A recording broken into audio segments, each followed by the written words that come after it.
Bildik bir deyişimiz var hani. Uzaydan bakılınca çıplak gözle sadece Çin Seddi görülür deriz. Bir de bu deyişle korkunun ortaya çıkardığı eser diye övünürüz. Çinliler bizden korktular da yaptılar diye de geriniriz. Ama işte bugünün dünyasında bu deyişin güncellenmesi lazımdır. Zira şimdi uzaydan bakılınca kendisiyle asırlar boyunca savunma icra edilmiş Çin Seddi'nden başka bir de yıllardır zulüm icra edilmekte olan Çin kampları görünmektedir. Evet, Doğu Türkistan çöllerinde inşa edilen ve içinde Uygur Türk'ünün ruh ve madde cihetinden lif lif yolunduğu toplama kamplarından bahsediyorum. Ama durun, her yıl kat kat artan bir nispetle genişleyen bu zulüm kampları için mezkür güncellememizin ekini de kaydetmeliyiz. Ve bu kamplar için korkunun değil zulmün ortaya çıkardığı eser diye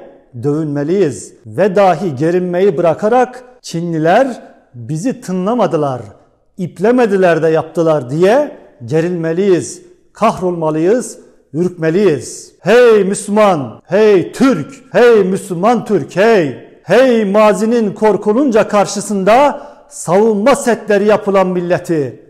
Farkında mısın? Tınlanmayınca kendisi için zulüm kampları kurulan bir millet oldun. Şimdi şunun zamanı. Çin Seddi vesilesiyle bombeleştirdiğin hamasetini bırak. Çin kamplarında görmezden geldiğin hakikate bak. Ve bu acı gerçeği anla. Dikkat et. Daha düne kadar Çin bu toplama kamplarının varlığını inkar ediyor.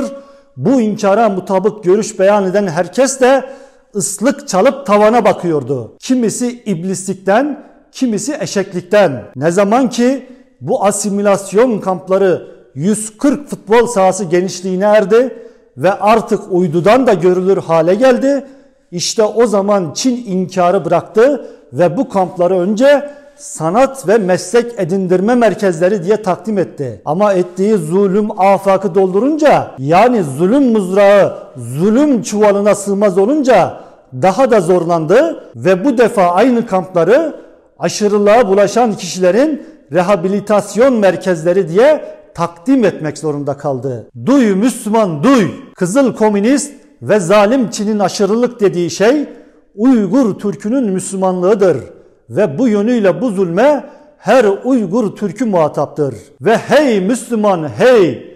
Başını ellerinin arasına al, kalbini vicdanının mengenesine sıkıştır ve şunu anla. Doğu Türkistanlı ne tatlı su Müslümanı ne de buraların verdiği manayla beyaz Türk değil de kelimenin hakiki manasıyla has Müslüman ve öz Türk olmasaydı işte tam da bu vasıflarından ötürü zulüm altında olmazdı. Öyleyse zulüm altında olan yalnız hilal kavisli ve tatlı çekik gözleriyle Uygurlar değil, dünü, bugünü ve istikbaliyle sensin de. Hey gidi hey!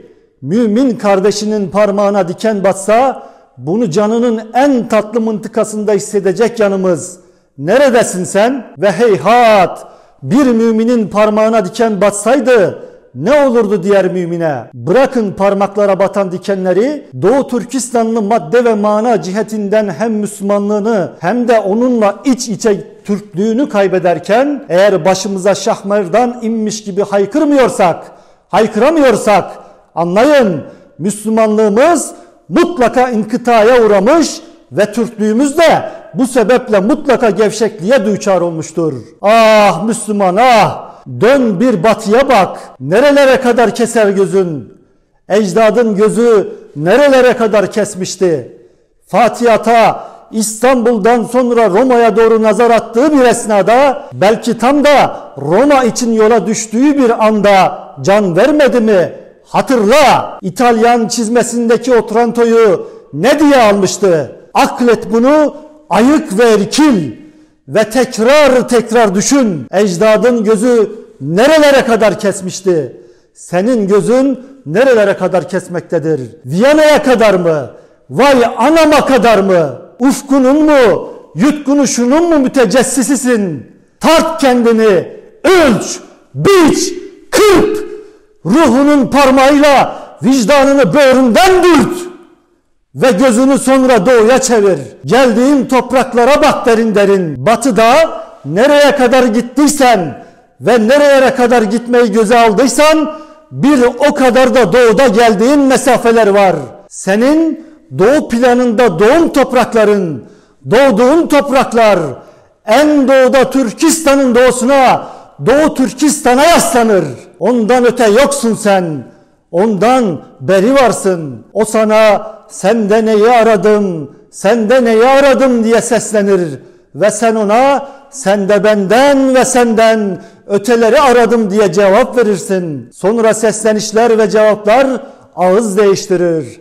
Ben sen olur ve sen de ben.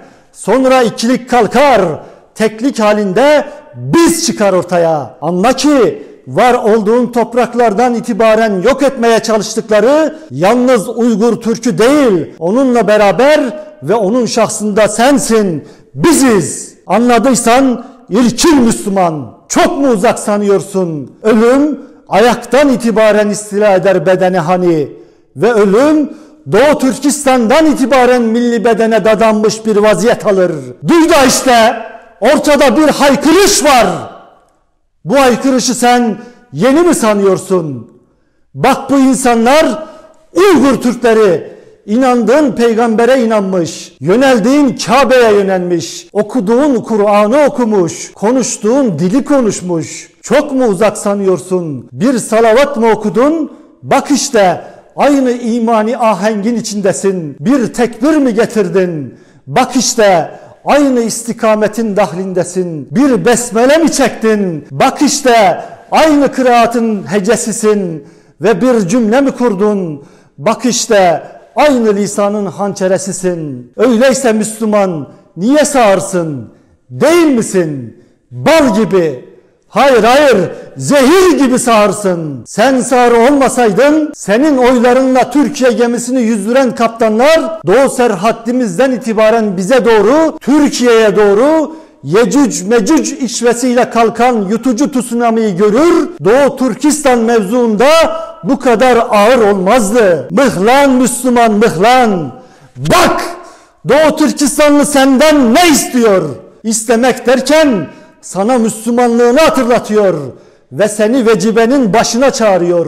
Doğu Türkistanlı senden Allah için sadaka istemiyor. Doğu Türkistanlı senden Allah'ın istediğini istiyor. Doğu Türkistanlı cami önlerinin meslekten dilencisi mi? Ne sanıyorsun? Doğu Türkistanlı mevduat yatırdığı bankası batmış, bankazede mi? Ne? Doğu Türkistanlı senden ne istiyor? İmar geçmez tarlasına imar mı istiyor? Bostan mahsulüne kredi mi istiyor? Tezgahına müşteri mi istiyor? Senden erken emeklilik talebi mi var? Ne? Vergi borcunun sıfırlanması mı? Ne? Hayal et. Hayır, hayal etme. Gerçeği bir köşesinden bir cimciklik olsun yakala. Ben Elazığ İcadiye Mahallesi Serin Sokak No 16'da serini kerpiç evlerin sıcaklığıyla perdeli bir sokakta, cumbalı bir evin müştemilatında doğdum, büyüdüm, ben oldum. Senin Tokat'ta, Bursa'da, Ankara'da, Urfa'da, Konya'da, Trabzon'da, Kayseri'de doğman, büyümen sen olman gibi. Ama ben taşları taş üstüne dizip oyun oynadığımız sokaklara işgalci güçlerin oyun değil, oyun bozanlık kastıyla girişlerine hiç şahit olmadım. Senin de hiç şahit olmadığın gibi. Hayal etme, gerçekle yüzleş. Ne sen ne ben anamızın, bacımızın yere döşek serip yattığı bir eve kafir ve işgalci bir otorite tarafından, bir de kafir ve işgalci bir erkek için döşek serildiğine şahit olmadık. Olamazdık. Olsak yaşayamazdık. Ya haykırır, öfkeyle inmek üzere tepelere çıkardık ya da oracıkta öldürür ve oracıkta ölürdük. İşte ey Müslüman, Doğu Türkistanlı'nın yaşayamayışındaki, haykırışındaki, tepelere çıkışındaki, oracıkta öldürüp ve oracıkta ölüşündeki gerekçe. Allahsız Çin ne kadar aşırı Müslüman bunlar diye Doğu Türkistanlı her eve Çin Komünist Partisi'nden Allahsız bir erkeği yerleştiriyor ve uzun zaman orada ikametini sağlıyor. İtiraz mı ettin?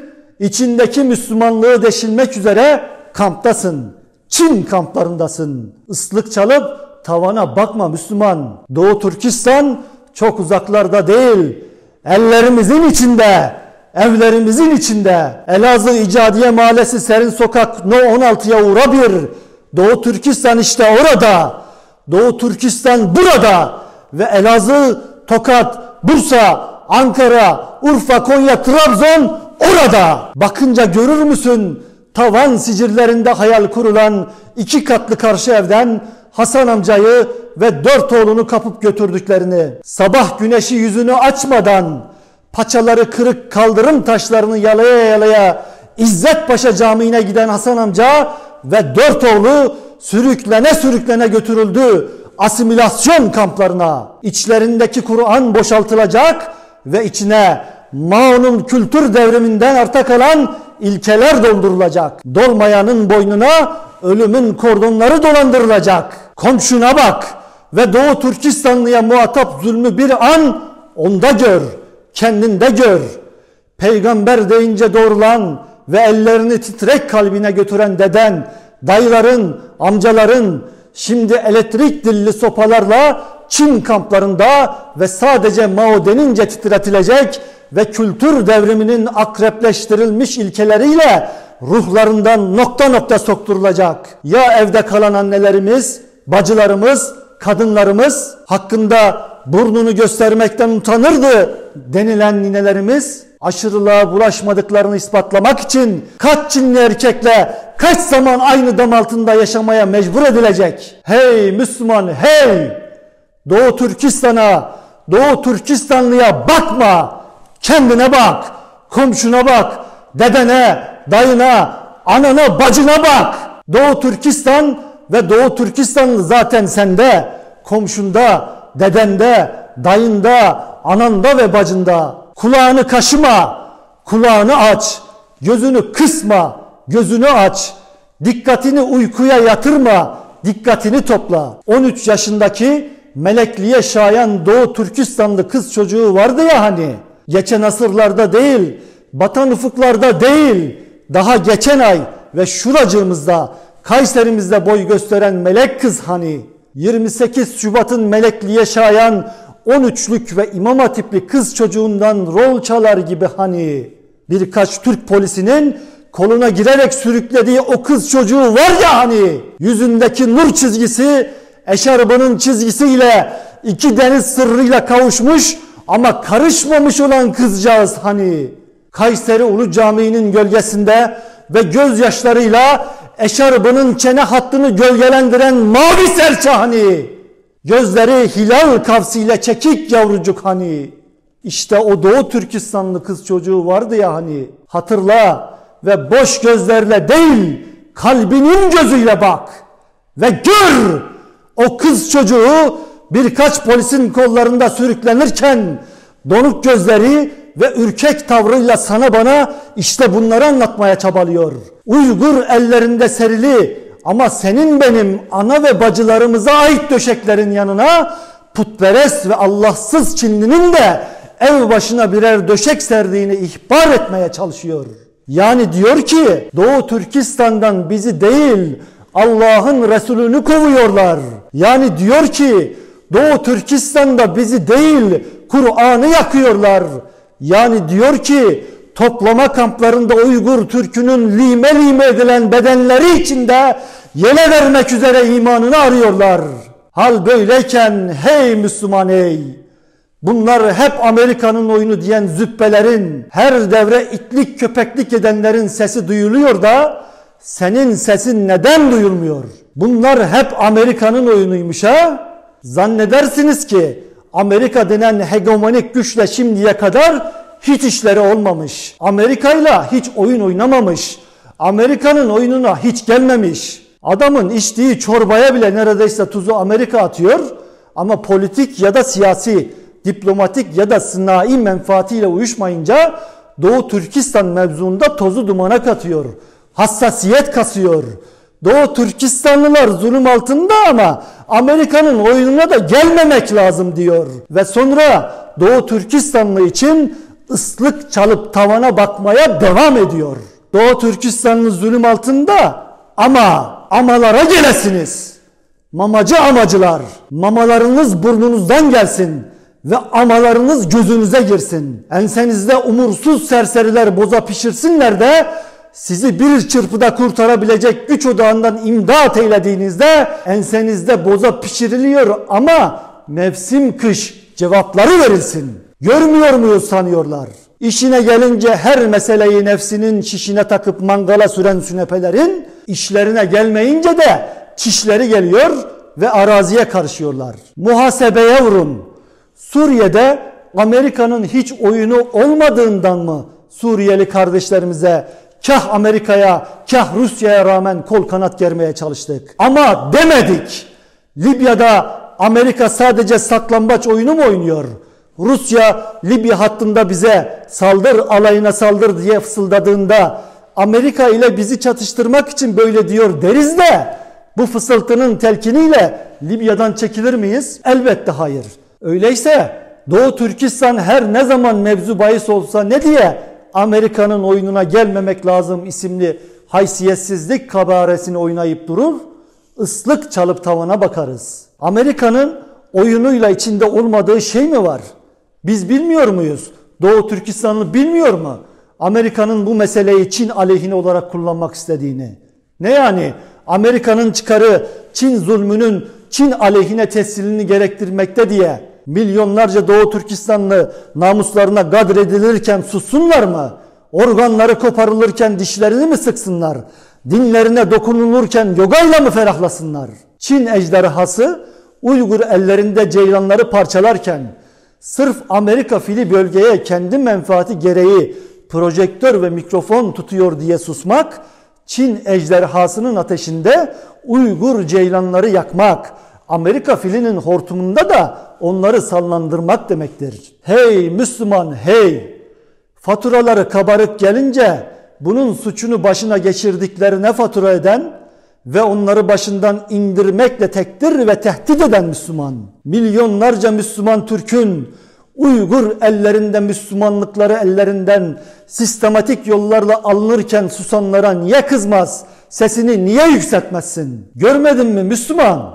Erkekten bozma, sapık, proje pislik bir köpek 5 milyon takipçisine cinsel organını canlı yayında salladığında sadece izleyenler, sokaklarımızı fuhuş kart vizitleriyle yürünmez hale getirenleri görmezden gelenler, bir kaldırım taşına çömelen ve annem nerede diye ağlayan 15-20 Uygur Türk'üne karşı nasıl da ejderhalaştı ve öz yüzümüze kara çalarcasına nasıl da anana başka yerde ağla diyebildi. Doğu Türkistanlı anası, babası, çocuğu Uygur kamplarında madde ve mana cihetinden asimile edilirken Anadolu'nun orta yerinde bir kaldırım taşına da çömelip ağlayamayacaksa nerede ağlayabilecek? Derdini kimlere anlatabilecek? Can havliyle kendisini Türkiye'ye acı zulüm atmış bu Uygurlar ne yapsınlar?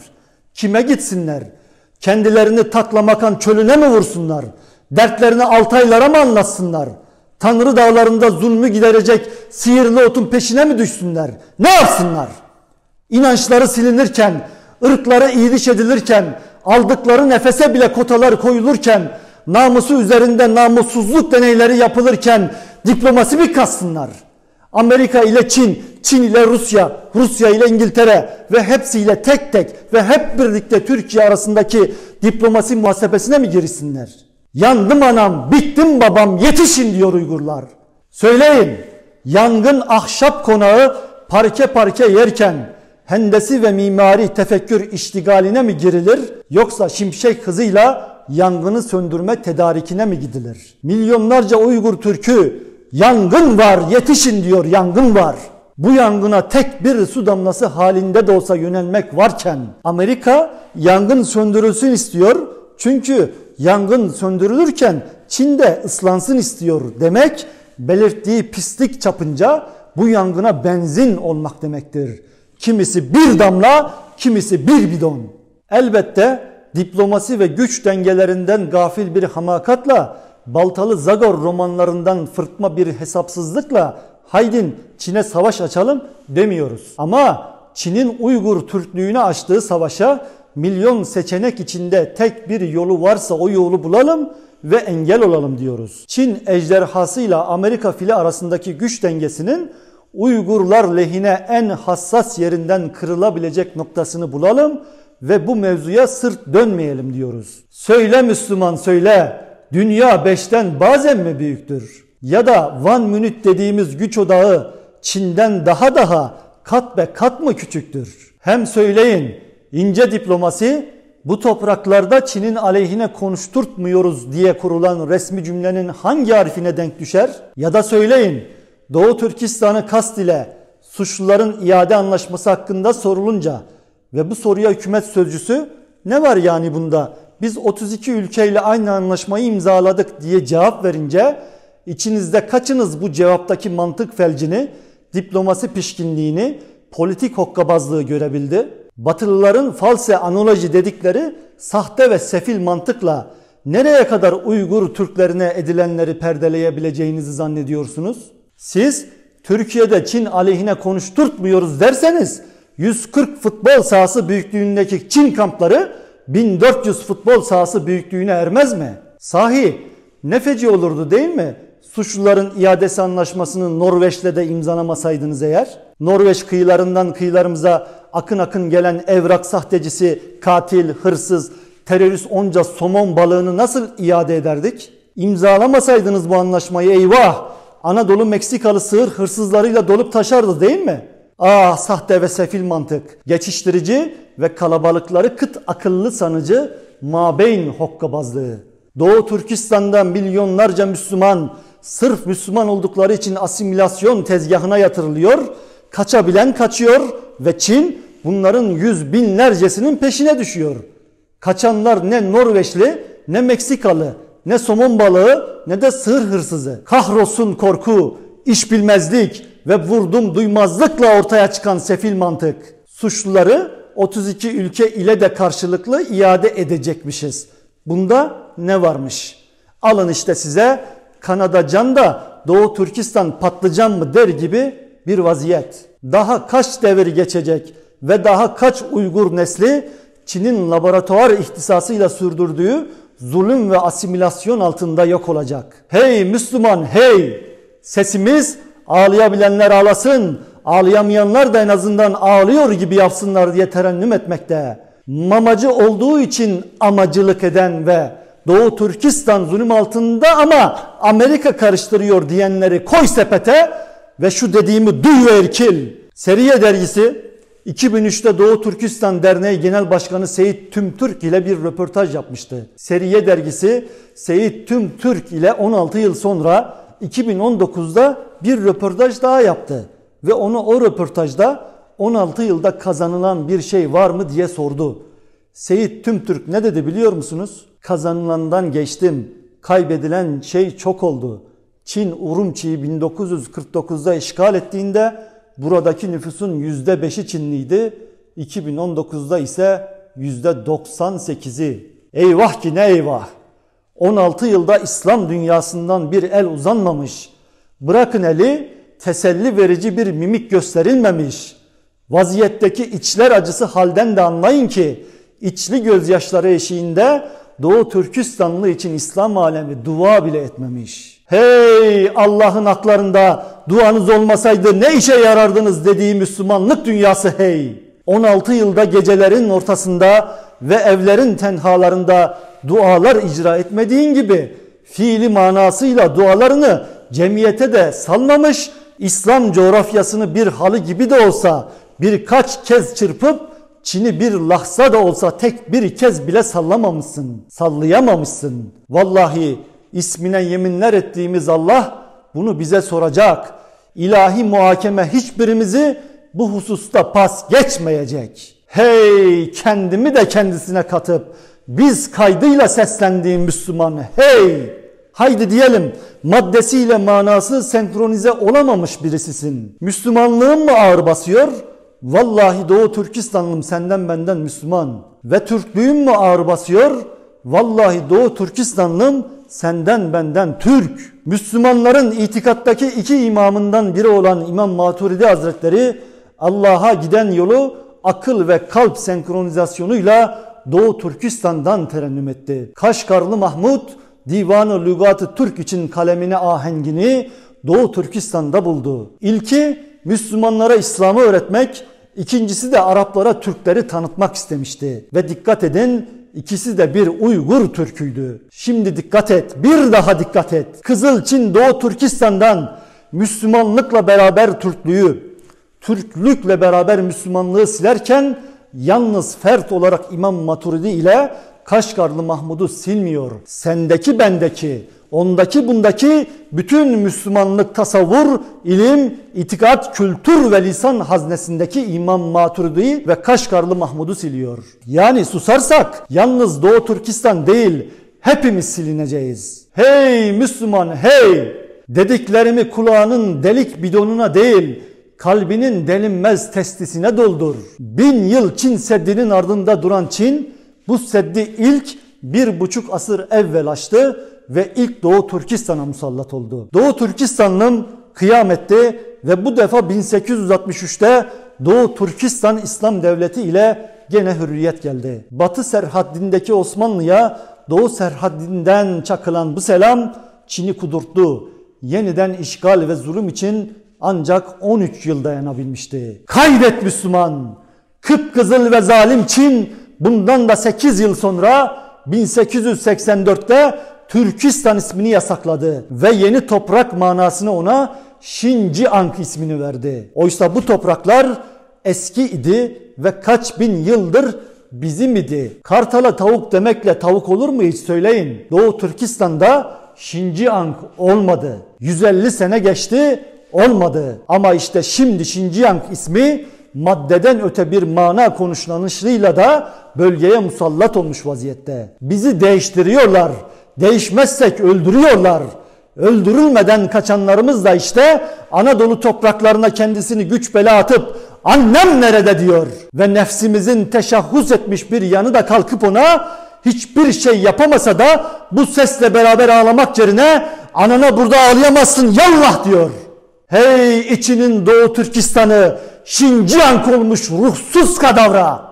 Sen Doğu Türkistanlı mı dünün zulme yeni maruz kalmışı mı sanırsın? Sen Doğu Türkistanlı mı zulme hiç direnmemiş mi sanırsın? Sen Doğu Türkistanlı mı gün görmemiş mi sanırsın? Güya gün görmüş dünya, gün Doğu Türkistan'da doğmasaydı gün mü, günler mi görürdü? Neymiş?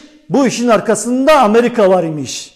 Hadi lan, idraki fıttır boylu komiser Kolombo süzmesi, 101. Türk büyüğü nefs sundurması. Çin eğer kaplan ve Amerika'da aslan ise ormanda bu kaplanla aslanın anlaşmasından en çok ürkmesi gereken ormandaki ceylanlardır.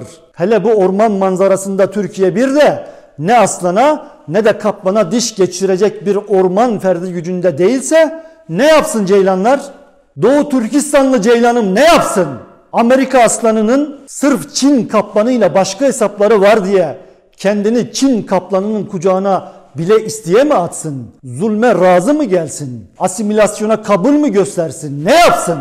Hey mamacı amacılar, mamacı umacılar, Doğu Türkistan'ı zulüm var ama Amerika diye tek cümlede ve ama süpürgesiyle halı dibine süpürenler söyleyin. Milyonlarca Doğu Türkistanlı zalimler eline ceylan vasfıyla düşmüş halleriyle ne yapsın? Bunu da söyleyin hadi. Bunu söyleyemiyorsanız hiç bari ama Amerika deyip pislik yapmayın. Müslümanlık alemiyle Doğu Türkistanlı arasına, Anadolu ile Uygur Türkü arasına mesafeler koymayın. Haklı bir davayı kakaya bulanmış hava civaymış gibi göstermeyin. Ama mamayı görünce eli kemerine bile giden, menfaati o istikamette gelişsin yeter. Anında peştemal ipini çözen tipler nereden anlasın haklı bir davada ölünse de olmak yolunda yürünülebileceğini? Kumul, Turfan, Hotan, Urumçi ne zannediliyor? Doğu Türkistanlıma ilk defa yarım saat önce mi? Geçen hafta mı? Birkaç mevsim evvel mi İslam'dan döneceksin, dönmezsen öleceksin dendi. Kaç asrı var bu işin geride? Kaç kıyam, kaç katliam var? Şinciyank olmayı kabul etmemiş Doğu Türkistan, Türk'ün içinden İslam'ı kovmak için içine gönderilmiş genel vali diktatör Yang'ı ta 1928'de gebertti. Ve 1933'te de Kaşgar'da bir kez daha dünyaya ilan etti. Ben Doğu Türkistan İslam Cumhuriyeti'yim. Allahu Ekber! Bak Müslüman bak! Müslümanlığı ağır basan kardeşim, 1933'te Türkiye anayasasına çoktan Türkiye Cumhuriyeti Devleti'nin dini yoktur diye yazmışken, gök bayrağını göndere çeken Doğu Türkistanlım anayasasının 1. maddesine aynen şunu yazmıştı: Doğu Türkistan Cumhuriyeti İslam şeriatı esasına göre kurulmuş olup bizim saadet ve mutluluğumuzun kaynağı, kıyamet gününe kadar tahrif, tebdil olmayan ve ilahi yol gösterici olan Kur'an-ı Hakim'in hükmüyle amel edilir. Niye mi kaynıyor o coğrafya? Niye mi hep gadre maruz bırakılıyor? Anlayın da işte, sen anla Müslüman, susma. Anlamayan zaten anlamayacak. Onlar tepeden tırnağa sinsiler ve ahmaklar silosu. Anlamıyorlar. Doğu Türkistan'ın oturduğu kaldırımda annem nerede diye ağlarken aslında dinin, ırkın, namusun, talihim nerede diye ağlıyor. Çünkü kör ve sağır dünyaya karşı Doğu Türkistan'da dinimiz, ırkımız, namusumuz, talihimiz göz altında yok edilmektedir. Anlamıyorlar. Çin kamplarının dinin, ırkın, namusun, tarihin ve talihin göz altında kaybedildiği asimilasyon merkezleri olduğunu anlamıyorlar. Bırakın onu bunu, en başta bu kampların varlığına bile inanmadılar. Milyonlarca Müslüman Türk'ün feryadını bir kefeye koydular. Diğer kefeye de yandan çarklı Maoisti, Apopiçi'nin apış arasından gelincik denen Allahsızı koydular. Ve dikkat, milyonlarca Uygur Türk'ü değil, annem nerede diye ağlayan yüz binlerce Müslüman değil, Allahsız Maoist ağır bastı. Halen de böyle. Her gün milyonlarca Doğu Türkistanlıya aleni Çin ajanı vasfıyla televizyonlardan terörist derken bu adam, bizde de hükümet yanlısı büyük kanallarda tam da bu adamın ağzından çıkmış gibi haberler yapıldı. Hatırlayın, güya muhafazakar kanalın muhabiri, gittiğimizde o ön yargıların yıkıldığını gördük. Çünkü biz Batı medyasını okuyoruz, ne kadar hata yaptığımızı gördük diye konuştu. Ve milyonlarca Uygur Türk'ünün madde ve mana cihetinden lif lif yolunduğu toplama kamplarını suçluların terapi merkezleri diye takdim etti. Söyleyin be, 1,5-2 asırdır bu neyin suçu, bu neyin terapisi? Cin çıkarma seansları gibi milyonlar içinden Müslümanlık ve Türklükleri çıkarılmaya çalışılırken bu neyin rahatlığı? Nefisler arası kaçakçılığın ismi bir de uluslararası dengeler olmuş. Mazluma el uzatmayacaksın, bir de kara çalacaksın. Namusu için imdat eyleyen kimseye yardım etmeyeceksin, bir de zaten kötü yola düşmüştü diyeceksin. Açlıktan ölmek üzere olan yoksul Allah için bir ekmek derken duymazdan geleceksin. Bu duymazlığını da kendi hesabına versem Amerika'da doyacaktı diye çok bilmişliğe çevireceksin. Hey gidi hey, laik Türkiye'den bu ne menem enstantaneler. Bir zamanlar 1933'ün Doğu Türkistan İslam Cumhuriyeti de o günlerde Türkiye Cumhuriyeti'ne yardım için mektup yazmıştı. Nereden bilsinler? O devir Türkiye'de de şapka takmayanı bile asan çeyrek Çin gücünde bir idare olduğunu. Doğu Türkistan'a yardım gönderilmedi. Mektuplarına cevap bile verilmedi. Ama resmi olmayan yollardan takınılan tavır Çin ile iyi geçinin olmuştu. Çin ile iyi geçinin. Bugün Türkiye'de şapka takmayanı asan İslam düşmanı bir idare yok. Ama hal lisanından şimdi yedek anlaşılan odur ki şimdi de Doğu Türkistanlıma Çin ile iyi geçin denilmektedir. Yoksa kaldırım taşına çömelmiş Doğu Türkistanlıya ağlarken kabak tadı verdiniz diyenin tadını kaçıran bir idare olurdu. Anana başka yerde ağla diyenin anasından emdiği sütü burnundan getiren bir idare olurdu. Hey Müslüman hey! Başındakilere Doğu Türkistanlının Çin ile iyi geçinmesi için tek yolun İslam'dan toplu huruç, Türklükten kökten istifa olduğunu hatırlatsana. Ve Doğu Türkistan'da zulüm var ama Amerika denir denmez kes ulan, bilmediğimiz şey mi bu desene. Hadi sene Doğu Türkistanlı'nın selameti için milyon yol içinden en uygun olanı bul ve yürü desene. Tavrınla buna zorlasana. Yoksa bak, 3,5 soysuz mamacının alttan üflediği bu ateş milyonlarca Uygur Türk'ünü yakacak ve onların küllerinden de milyonlarca Uygur Türk'ü değil, milyonlarca Han Çinlisi diriltilecek. Anla ki Doğu Türkistan Çin'in 10 özerk bölgesinden biri değildir. Doğu Türkistan Çin'in kendisini milyonlarca Müslüman Türk'e zorla zerk ettiği bir asimilasyon bölgesidir. Biyokültürel bir deney alanıdır. Bütün dünya bunu artık görmeye başladı. Belirdi artık. Atalar yurdu, şehitler yurdu, şimdi bir de garipler yurdudur. 1949'dan beri Maoist bir insan deneyciliği, kötü ruh diye Doğu Türkistan'dan Müslümanlığı, Türklüğü kovmaya çalışıyor. Anlayalım artık. Böyle giderse ve biz hep susarsak Uygur Türklüğü yarım asır, bir asır sonrasının haklarında Şinciang halkı aslında Türk kökenlidir.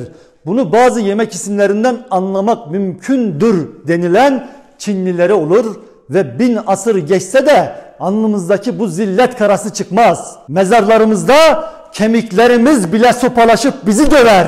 Bağırsaklarımız sırf bizi her an yeniden boğmak için çürümez. Kemikten suratlarımıza tükürmek için tükürük bezlerimiz imalatını kesmez. Allah korusun. Ama imtihandayız. Biz ne kadar koruyabiliyoruz Doğu Türkistanlı mı?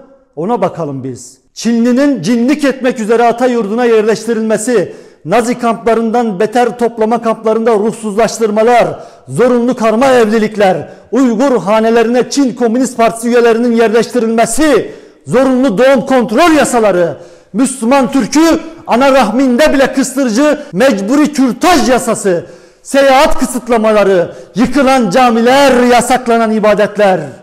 Doğu Türkistan'ın işkenceye bile hususi ismiyle tuğrasını vurmuş pislik Çinli elinde misilsiz zulümlere maruzken biz ne yapabiliyoruz? Futbolda bile hakem sert hamlede bulunan oyuncuya kırmızı kart gösterir ve oyundan atar. Futbolcular bu sebeple nazik takılır. Hey Müslüman hey!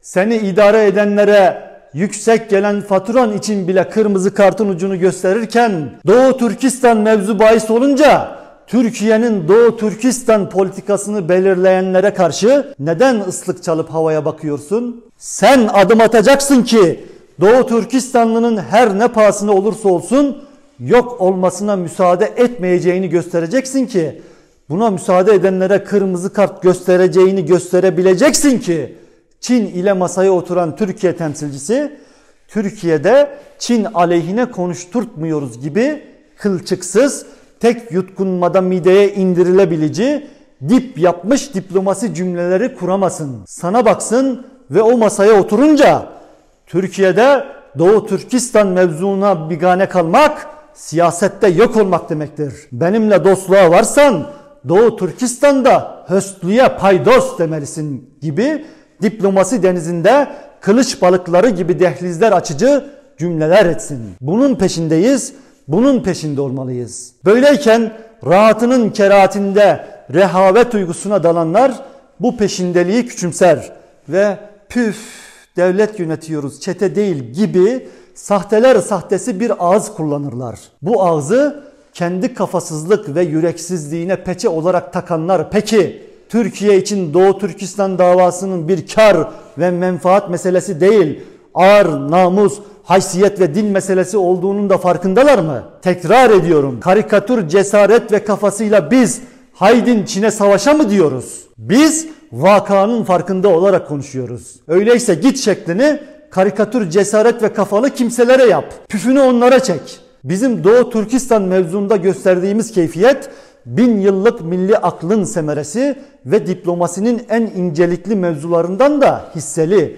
Görerek konuşuyor, bilerek sitem ediyoruz. Dinleyin. Çin için Doğu Türkistan bir tahıl ambarı. Yetmedi 1,5 milyarlık Çin enerjisinin 1/3'ünü Doğu Türkistan'dan temin etmekte. Doğu Türkistan Türkiye'nin 2,5 katı büyüklüğünde el değmemiş bir alan ve uranyum, petrol, doğalgaz derken tam 118 çeşit madene yatak. Bu kadar mı? Değil. Çin için Doğu Türkistan ayrıca Pekin'den Londra'ya kadar kendisini yaylandıracak bir kuşak, bir yol projesinin de eşiği mesabesinde. Eğer bu eşiği kendisi için tam güvenli hale getirmezse yaylanamayacak.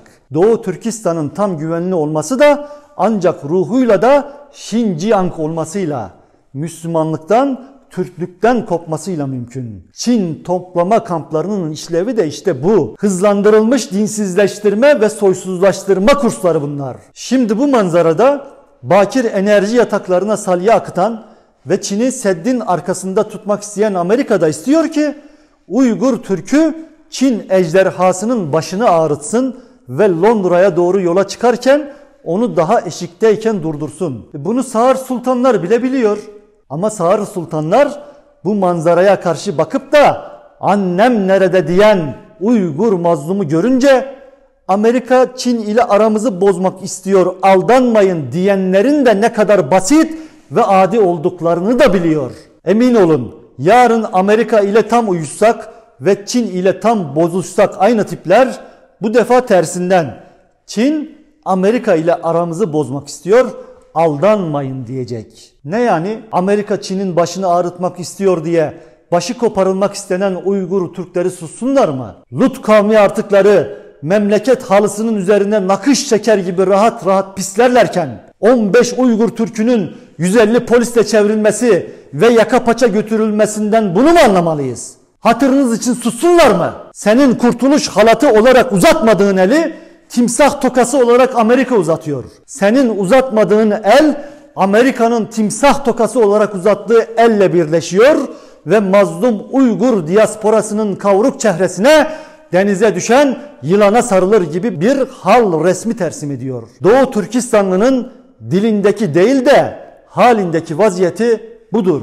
Şimdi yokluğa doğru çeken bu debdebeli denizde Uygur Türk'ü Müslümanlığın can simidi için feryat ediyor. Ona hem bu can simidini uzatmıyorsun hem de Amerika yılanının şimdilik can simidi diye uzattığı şambrelini deliyorsun. Hani nerede ince diplomasi dehası? Amerika şambrelini Uygur Türk'ünü şimdilik batmasın diye konumlamak. Bu arada Çin ejderhasının ateşine o şambrel mıntıkasından su püsürterek dindirmek. Uygur Türk'ünü öz vatanında kemikleştirecek kontra tedbirlerle güçlendirmek. Suyu yavaş yavaş ısıtılan kurbağalar gibi Çin hafsalasını da Doğu Türkistan'ı Doğu Türkistan olarak kabullenici bir siyaset baremi için alıştırmak. Zamandan kredi çekmek ve onu Doğu Türkistan davasının esası için kullanmak varken Çin aleyhine Türkiye'de konuşturmayız demek, suçluların iade anlaşması için ne var ki bunda? 32 ülke ile aynı anlaşmayı imzaladık diye milleti eşek yerine koyucu sefil mantık hilelerine başvurmak, kolluk kuvvetinin ağzından kabak tadı verdiniz ha diye kusmak, anana başka yerde ağla diye tükürmek, Doğu Türkistan'ın 1000 yıllık vebal yükünü kendi boynuna küçüklük madalyonu halinde asmak demektir. Hey Müslüman hey! Sen susma ki tırnaktan tepeye kadar da bu millet ve devletin tek rüknuna tek bir küçüklük madalyonu asılmasın. Devletten millet kurtarmasını bekleyen millet önce devleti kurtar ki o da milleti kurtarabilsin. Her namazında Doğu Türkistan için dua et, haykır, sitem et, susma ve rahatsızlığını kanun yoluyla bildir. Rabbimize ufukların ötesindeki güneşin doğduğu topraklardaki derdini toplu bir ahenk halinde arz et ki gökten yere seni paçalarından çeken değil, seni omuzlarında taşıyan devleti indirsin. Unutma, neye layıksan öyle yönetilirsin. Liyakatini iman ve amelinle taşlandır ki yönetenlerini de liyakate erdir ve onların liyakatiyle Rus ayısının, Çin ejderhasının, Amerika filinin menfaat golfü oynadıkları çayıra çimenleri değil, mazlumları çiğneyen zalimleri ezmek üzere heybetli bir aslan cürmüyle gir. Kahrolsun uluslararası dengelerin ardına saklanan korkaklıklar ve yaşasın iman aklı ve arzusuyla bütün sefil dengeleri ters yüz edici cesaret. Doğu Türkistan yalnızlığını devrinde Süleyman Çolhan'ın ağzından terennüm etmişti. Güzel Türkistan, sana ne oldu? Seher vaktinde güllerin soldu. Çemenler berbat, kuşlarda feryat. Hepsi bir mahzun, olmaz mı Dilşat? Bilmem niçin kuşlar ötmez bahçelerinde. Birliğimizin sarsılmaz dağı, ümidimizin sönmez çerağı. Birleş ey halkım, gelmiştir çağı. Bezensin şimdi Türkistan bağı. Uyan halkım, bitsin artık bunca zulümler. Bayrağını al, kalbin uyansın. Kulluk, esaretin her şeyi yansın. Kur yeni devlet, düşmanlar ürksün. Yüce Türkistan göklere değsin. Yayıl, yayıl, yeşer öz vatanın gül bağlarında. Ve bu yalnızlığa biz, olan neyse Doğu Türkistan'a değil, kayıtsızlığımızla bize olduğunu göstermek adına devrimizde cevap vermiştik.